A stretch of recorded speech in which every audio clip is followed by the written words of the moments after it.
Ma'am Del ang tawag sa akin dito po sa opisina ng City Peace and Order Office.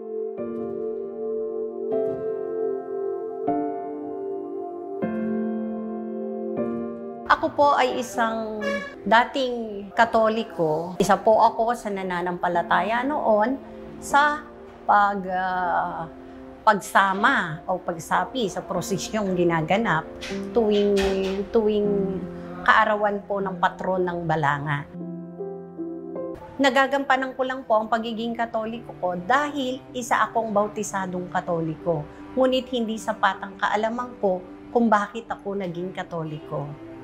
Hinanap ko po sa sarili ko, without knowing nung family ko, na ano ba talaga ang tunay na relihiyon.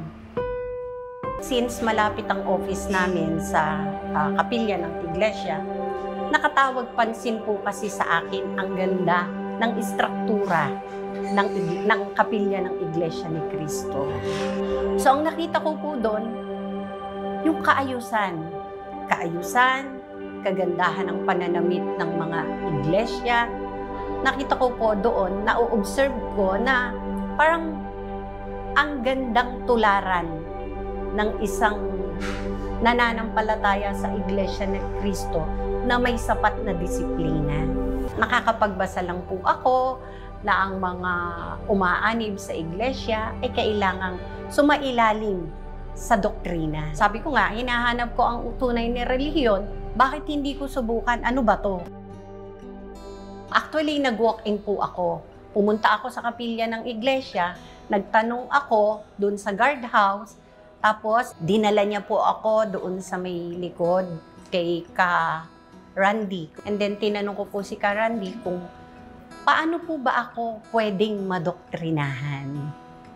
Siguro po, curiosity sake, ano ang tinatawag na doktrina nila sa iglesia?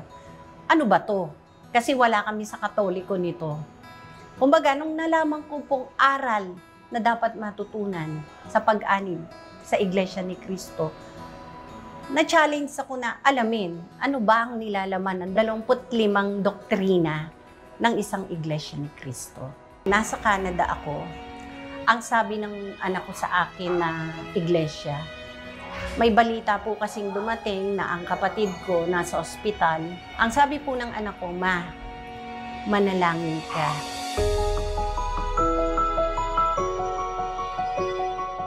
Tumanda na ako nang naging isang Katoliko ako na hindi ko po naiintindihan ano ang aral na nakapaloob sa Biblia.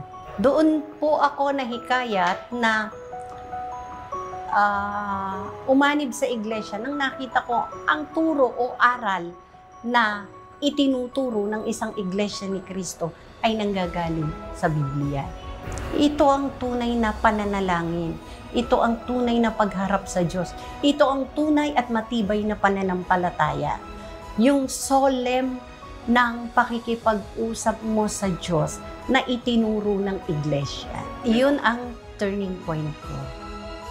Ang hirap na hadlang ang asawa mo, ang hirap ng hadlang ang anak mo. It's a matter na sinong pipiliin ko? Ang Diyos o ang pamilya ko? Pero mas priority ko po ang Diyos. Kasi sa isip ko, kung matibay ang pananampalataya ko sa Diyos, mismo Diyos ang tutulong sa akin para ko ma-resolve ang hadlang sa akin. It's an honor na masasabi ko na ako ay isang Iglesia ni Cristo na napaanib. Yung pagbautismo na naranasan ko, buo ang isip ko, bukas ang puso ko, natanggapin ko ang pagbabautismo bilang isang Iglesia ni Cristo nang may sapat na kaalaman. Simula nang inilubog ako bilang isang Iglesia ni Cristo, iniwan ko na po ang masamang o hindi tamang gawain ng isang Katoliko.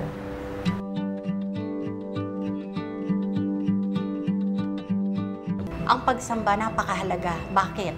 Dito ko na maraming aral pa akong natututunan.